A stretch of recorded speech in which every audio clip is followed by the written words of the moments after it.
En este video, analizaremos 3 incidentes de buceo en mar abierto que muestran la cara aterradora de los mares y océanos. Y no solo no nos estamos adaptando bien, sino que todo lo demás se está adaptando mejor, incluidos los depredadores. Como recordatorio, si tienes talasofobia, este video puede causarte mucha ansiedad. Para todos los demás, se recomienda discreción del espectador. A menudo considerada uno de los mariscos más deliciosos, la langosta también es una de las más caras.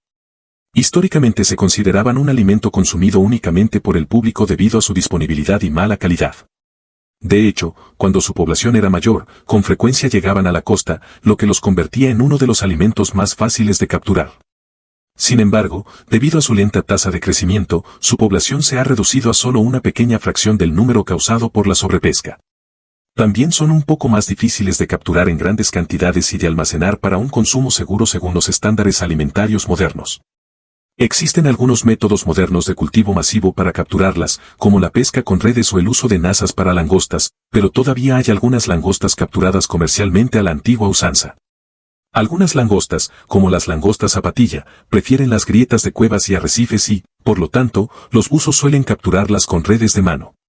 Los buzos literalmente caminarán sobre el fondo del océano y luego encontrarán y atraparán langostas con las manos. El 11 de junio, Michael Packard, buceador de langostas de 56 años, estaba pescando en Provincetown, Massachusetts. Su primera inmersión de ese día había salido mal y casi no había dado resultados.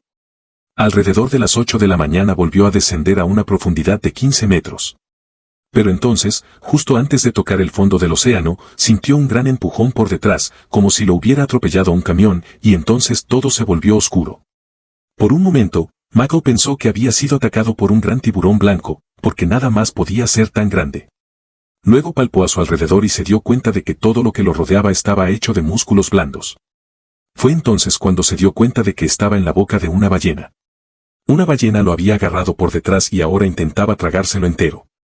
Por suerte aún tenía todo su equipo de buceo puesto, así que esperó ansiosamente, no sabía si pronto sería aplastado o si la ballena se daría cuenta de que no era comida. Después de unos 30 a 40 segundos sintió que la ballena se balanceaba de un lado a otro y luego comenzó a ver luz. Más tarde, cuando la ballena salió a la superficie y lo escupió, vio burbujas a su alrededor. Lo último que vio de él fue su enorme cola que se extendía bajo la superficie del agua. Aunque estaba conmocionado, estaba agradecido de estar vivo. También en la superficie estaban el barco y la tripulación con los que estaba Michael, observando todo lo que sucedía. Según el capitán del barco, Michael primero salió volando del agua y luego cayó de espaldas. Pensando que tenía la pierna rota, rápidamente lo subieron a bordo y luego lo llevaron al hospital, donde determinaron que solo tenía una rodilla dislocada. Aparte de eso, tenía algunos moretones en las piernas y afortunadamente no había signos de embolia gaseosa por haber aparecido tan rápidamente. Fue dado de alta al final del día y volvió a bucear la semana siguiente. La ballena que se lo tragó era una ballena jorobada, que puede crecer hasta 50 pies de largo, 15,24 metros, y pesar hasta 36 toneladas, 72.000 libras, y no se alimenta de humanos. De hecho, este comportamiento es básicamente inaudito. Se cree que la ballena confundió las burbujas de su equipo de buceo con un banco de peces y luego usó su enorme boca como red, como lo hace normalmente. Por suerte, cuando se dio cuenta de que no era un pez, lo volvió a empujar. En octubre de 2003, Tina y Gab, de 26 años, celebraron una hermosa boda en Birmingham, Alabama. Querían hacer algo aventurero para su luna de miel y, solo 2 días después de casarse, se subieron a un avión a Sydney, Australia, para hacer turismo. Después de pasar unos días en Sydney, se dirigieron a la costa oeste, donde planeaban hacer un viaje con una empresa de buceo para bucear en el histórico naufragio de John Gala. Llegaron a la orilla a las 22 horas del 21 de octubre y abordaron el barco que los llevaría al lugar de buceo para pasar la noche. A las 2 de la madrugada, la pareja ya estaba dormida en sus literas, descansando para bucear al día siguiente. Luego, a las 9 de la mañana del día 22, Tina y Gab se unieron a la tripulación y a otros buzos en cubierta para aprender sobre el equipo y la ruta de buceo. Tina y Gab trajeron todo lo que necesitaban excepto los tanques de aire que les daría el equipo del tour. Una vez vestidos y listos para partir, saltaron al agua con un grupo de otros 4 buzos para explorar los restos del naufragio, pero después de unos minutos, regresaron nadando al barco porque la computadora de buceo de Gab no parecía funcionar correctamente. Finalmente quité la batería y la volví a colocar. En este punto empezó a funcionar correctamente. Luego los dos volvieron a saltar al agua. El naufragio que descubrieron era un barco de pasajeros que se hundió frente a la costa a principios del siglo XX y desde entonces se ha convertido en un lugar popular para bucear. Se encuentra cerca de parte de la Gran Barrera de Coral y tiene entre 30 y 16 metros de profundidad. 52,5 pies, 98,4 pies, esto significa que es accesible para buceadores recreativos. Una vez en el agua, la pareja planeó bajar por la línea de ancla, luego nadar a través de la parte superior del muelle y traer una segunda línea de ancla a la superficie. Pero unos minutos más tarde, Gab estaba en la superficie y esta vez Tina no estaba con él. Gab gritó y pidió ayuda para salvarla, y uno de los miembros de la tripulación saltó al agua para encontrarla. El miembro de la tripulación finalmente lo encontró tirado sin vida en el fondo del océano y lo llevó de regreso al barco. Desafortunadamente, aunque Tina intentó resucitarlo durante 45 minutos, no pudo resucitarlo. Obviamente, este fue un evento increíblemente trágico para una pareja en su luna de miel. En un momento estaban enamorados y listos para pasar el resto de sus vidas juntos, pero al momento siguiente estaban separados. Sin embargo, cuando se inició una investigación sobre el incidente, las cosas empezaron a ir mal. En primer lugar, todos en el barco, excepto Tina, eran buceadores experimentados. Esta inmersión también se llama buceo rojo debido a su dificultad debido a la fuerte corriente que hay en el agua de esa zona. Las inmersiones rojas generalmente se recomiendan solo para buceadores avanzados. Los investigadores le preguntaron a Gab por qué eligieron realizar esta inmersión, por qué rechazaron la sesión de orientación o por qué se negaron a tener un guía con ellos durante el viaje. Esto en sí mismo no es necesariamente sospechoso. La gente siempre confía demasiado en sus capacidades. Lo cuestionable era el comportamiento de Gab y el recuento de los acontecimientos. Según Gab, la pareja se dio cuenta de lo difícil que era bucear tan pronto como entraron al agua. La corriente era muy fuerte, por lo que Tina le indicó que quería subir de nuevo.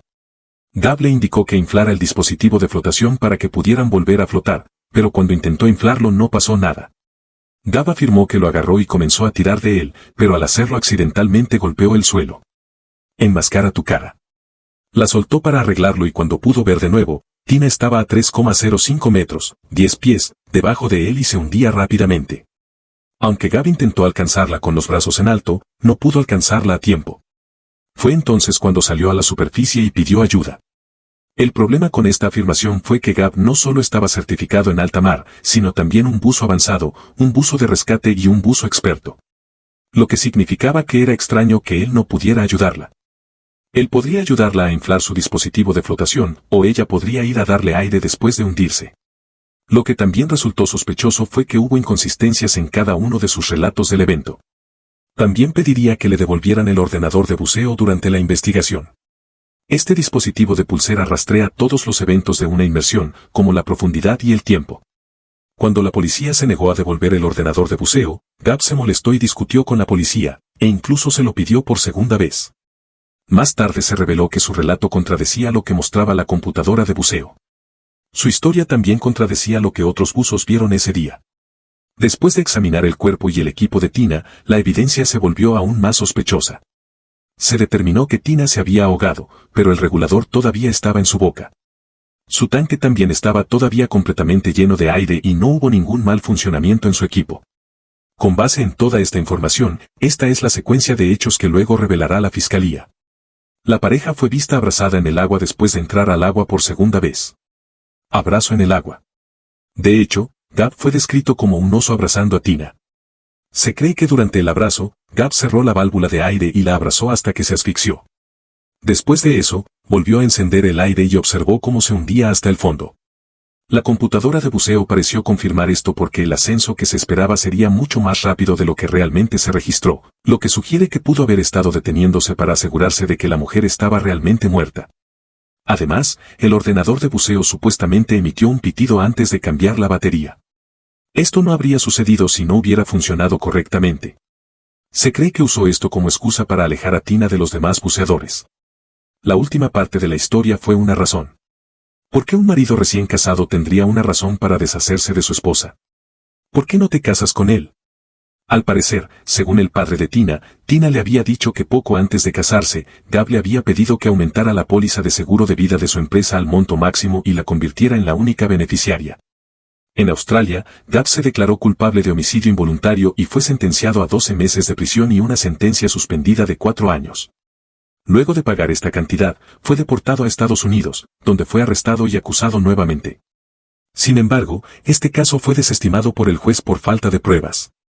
También se reveló que el propio testigo de la fiscalía, un experto en buceo, cambió de opinión más adelante en el juicio. Ha salido a la luz nueva evidencia de que la experiencia de Gabb fue menor de lo que todos pensaban inicialmente. El curso en el que participó Gabb tenía la mitad de duración que un curso normal y casi no tenía experiencia en rescate o en alta mar. El maestro de buceo diría más tarde que no tenía esperanzas de llegar a ser competente. Ese día apenas pudo salvarse a sí mismo y mucho menos a su esposa. De hecho, Gabb incluso necesitó un poco de ayuda para conseguir su equipo el día de la inmersión. Durante las audiencias judiciales, el juez también impediría que el padre de Tina testificara sobre su supuesta solicitud de aumentar la póliza de seguro de vida de Gabb. Unos años más tarde, tras su absolución en 2007, la familia de Tina notó que las flores y regalos que habían dejado en la tumba de Tina eran constantemente destruidos o desaparecían por completo. Esto continuó incluso después de encadenar los artículos al suelo. Después de que estos incidentes fueron reportados a la policía grabó un video de Gabb quitando los artículos con un cortapernos y arrojándolos a la basura. Fue tan malo que más tarde recibió una orden judicial para que se mantuviera alejado de su tumba. Sin embargo, cuando el caso ha sido reexaminado en los últimos años, parece que muchos expertos en buceo opinan que se trataba simplemente de un caso de personas que no deberían haber estado en la posición en la que se encontraban y que su falta de experiencia finalmente condujo a una muerte evitable. Pero las acciones posteriores de Gabb son al menos interesantes. Nacido en Florida en 1981, Nicholas Madeley pasó la mayor parte de su vida adulta en Brooklyn, Nueva York, donde trabajó como técnico de utilería en cine y televisión. Algunas de las obras más notables en las que trabajó incluyeron Gossip Girl y Chappelle's Show. También soñaba con convertirse en escritor y actor, e incluso protagonizó la película independiente Exist. También fue un gran deportista y algo valiente. Esto finalmente lo llevó al buceo en apnea, y luego comenzó a practicar buceo en apnea de manera competitiva en 2012. Llegó a un muy buen punto muy rápidamente después de su decisión de competir. Al cabo de un año ganó el concurso Bello Blue en las Islas Caimán. Luego ganó al año siguiente en 2013 y terminó tercero en la Copa del Caribe. Posteriormente recibió una medalla de bronce en el Campeonato Mundial celebrado en Grecia. Con solo 32 años y todavía nuevo en este deporte, fue el primer estadounidense en superar una profundidad de 100 metros, o 328 pies, con aletas y peso constante. Más tarde ese año, buscaba volver a competir en Protocol Blue, considerado el Wimbledon del buceo en apnea. Esta competencia se lleva a cabo en Dean's Blue Hole, un sumidero de 200 metros o 656 pies de profundidad en las Bahamas. La entrada al pozo comienza siendo bastante estrecha, pero luego se abre hasta una profundidad de 100 metros en el agua. De hecho, este sumidero es el más profundo conocido en la Tierra, lo que lo hace perfecto para competiciones de apnea. 34 atletas de 16 países participarían en la competencia de ese año en 3 categorías de clavados diferentes. El primero es algo conocido como peso muerto de aleta. Aquí es donde los buceadores nadan con aletas y siguen a un guía, pero no pueden tocarlo excepto cuando hacen la transición del descenso al ascenso. A esto último se le conoce como inmersión libre. Aquí es donde los buzos pueden usar una cuerda para bajar, pero no se les permite usar aletas. Y el último y más desafiante es el peso constante con palets. Es lo mismo que la primera categoría, pero sin el uso de aletas para ayudar en la natación. El objetivo de cada uno de ellos es nadar lo más profundo posible mientras se contiene una sola respiración, y los buceadores son tan buenos en esto que son comunes las inmersiones que duran 3 minutos o más. Y recuerda que están nadando y gastando energía todo el tiempo. El viernes de la competición, Nicholas intentó batir el récord nacional en apnea de 96 metros, 315 pies, pero algo salió mal durante su intento y hubo que ayudarlo a subir a la superficie. Cuando resurgió, la sangre goteaba de su boca, estaba enojado y maldiciendo.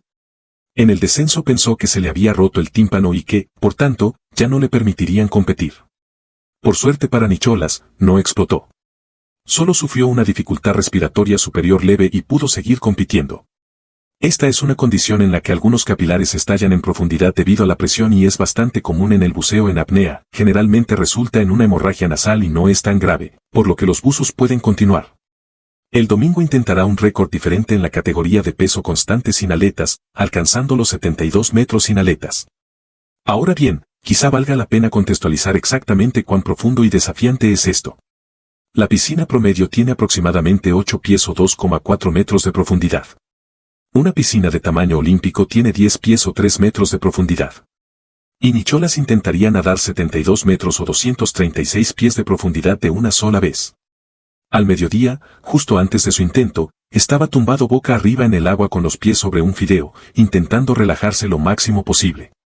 Esto le ayudará a ralentizar su ritmo cardíaco y su metabolismo para que utilice menos oxígeno. Poco después respiró hondo y tragó la mayor cantidad de aire posible para expandir sus pulmones al máximo. Luego, a las 12:25, metió la cabeza bajo el agua y emprendió su descenso. Aparentemente, su progreso fue monitoreado y anunciado a los espectadores ansiosos. La mayoría de ellos eran otros competidores. Ahora bien, otra cosa que quizás te preguntes es cómo los apneístas pueden subir y bajar tan rápido sin necesidad de descomprimirse como los buceadores. Esto se debe a que los gases que respiran los buzos están bajo una presión intensa, mientras que los buceadores contienen la respiración en la superficie antes de descender. Esto significa que cuando salgan a la superficie, el volumen de gas será el mismo. Sin embargo, el buceo en apnea todavía introduce otras peculiaridades fisiológicas y riesgos potenciales para la salud. Naturalmente, el ritmo cardíaco humano disminuye en respuesta a contener la respiración para ahorrar energía, pero los buceadores también pasan por todo tipo de entrenamiento intenso para contener la respiración el mayor tiempo posible porque la retención de la respiración está determinada por una combinación de muchos factores. En primer lugar, está la cantidad de aire que puedes contener en tus pulmones. También está cuánto ha disminuido su consumo de energía. Por eso los buceadores intentan relajarse lo máximo posible antes de bucear. Otro factor es que también utilizas el oxígeno que consumes, por lo que los buceadores deben estar en muy buena forma desde una perspectiva cardiovascular. Y, por último, los buceadores deben poder tolerar la hipoxia o falta de oxígeno. Para implementar esto, los buzos se someterán a un entrenamiento para contener la respiración para desarrollar adaptaciones físicas a la falta de oxígeno, así como fuerza mental para contrarrestar el intenso deseo de respirar. Y Nicholas no era ajeno a nada de esto. Nadó tranquilamente hasta 15 metros, 49,2 pies, 30 metros, 98,4 pies, 45 metros, 147,6 pies, 60 metros, 197 pies, y luego pareció dudar a 68 metros, 224 pies. Se detuvo brevemente y luego pareció como si estuviera a punto de elevarse. Y a los pocos minutos pareció cambiar de opinión y volvió al récord de 72 metros. Los otros buceadores que observan esto se dan cuenta de que será una subida muy difícil. Sería difícil incluso si no hubiera dudas, y mucho menos este nuevo obstáculo ahora. Sin embargo, 3 minutos y 38 segundos después de que Nicholas sumergiera su cabeza en el agua por primera vez, reapareció y se quitó las gafas. Para que una inmersión se considere exitosa, el buzo tiene que decir estoy bien, por lo que Nicholas hizo un gesto con la mano, pero cuando comenzó a decir las palabras, ellos como que murmuraron y luego volvió al agua y pasó. Afuera. 5 buzos de rescate lo sacaron inmediatamente del agua y luego lo llevaron al médico en el lugar. El médico se dio cuenta inmediatamente de que algo andaba mal con los pulmones de Nicholas. Cuando lo pusieron de lado, la sangre manó de su boca hacia el patíbulo. Su pulso también era muy débil y desapareció por completo en 15 minutos. El equipo rápidamente cortó el traje de neopreno y luego procedió directamente a la RCP. También le administraron 3 dosis de adrenalina en poco más de una hora mientras intentaban desesperadamente reanimarlo. Al no poder reanimarlo, lo llevaron inmediatamente en camilla a un hospital cercano. Desafortunadamente, a pesar de todos los esfuerzos, fue declarado muerto a las 13:44. Se determinó que la causa de la muerte fue un edema pulmonar severo. Otra cosa que ocurre en el fondo es la redistribución de líquido desde las extremidades hacia los órganos vitales. Esto puede hacer que la sangre y el líquido entren en los capilares pulmonares. Luego, el líquido puede filtrarse de los capilares a los espacios aéreos y dañar los tejidos de los pulmones, reduciendo la función respiratoria. Si esto es lo suficientemente grave, la hipoxia resultante puede ser fatal. Nicholas Mevoli, desafortunadamente, fue el primer atleta que murió en competencias en los 21 años de historia de Vertical Blue. Si has visto hasta aquí, muchas gracias y si te gustan nuestros videos, quiero que te suscribas. Un evento muy importante y muy motivador para nosotros. Muchas gracias a todos de antemano y les deseo un buen día.